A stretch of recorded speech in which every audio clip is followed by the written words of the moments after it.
రంప జలపాతాలు తూర్పుగోదావరి జిల్లాలో ఉంది. పచ్చటి అడవులు, అనేక సుందరమైన ప్రదేశాలు మరియు శాశ్వత జలపాతాలతో రంప విఎస్ఎస్ నీలకంఠేశ్వర మరియు రంప జలపాతాలతో ఎత్తైన అడవి కలిగి ఉంది.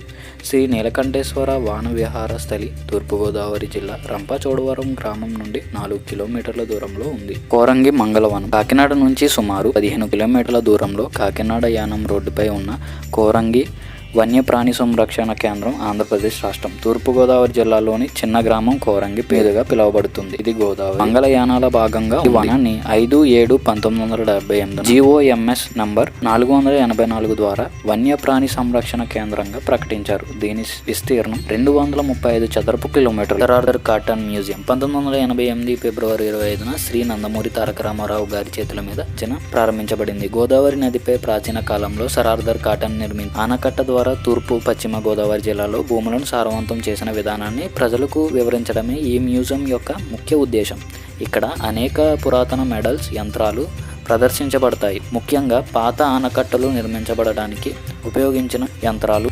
మారేడుమిల్లి తూర్పుగోదావరిలోని ఈ అడవులు సమృద్ధిగా ఉన్న జీవవైవిధ్యంతో ప్రసిద్ధిగాంచిన మారేడుమిల్లి ఎకో టూరిజం ప్రాజెక్టు స్థానిక ఆదివాసీ సముదాయం సహకారంతో అటవీ శాఖ ఆధ్వర్యంలో నిర్వహించబడుతుంది. అబ్బురపరిచే ప్రకృతి సౌకర్యాల మధ్య జంగిల్ స్టార్ క్యాంపెట్ సెట్ వాలి సుగ్రీవ కేంద్రమైన కొండపై ఉంది. 1914 నిర్మితమైన అభయారణ్య అటవీ విశ్రాంతి గృహం పర్యాటకులకు వసతి సౌకర్యాలు కల్పిస్తుంది.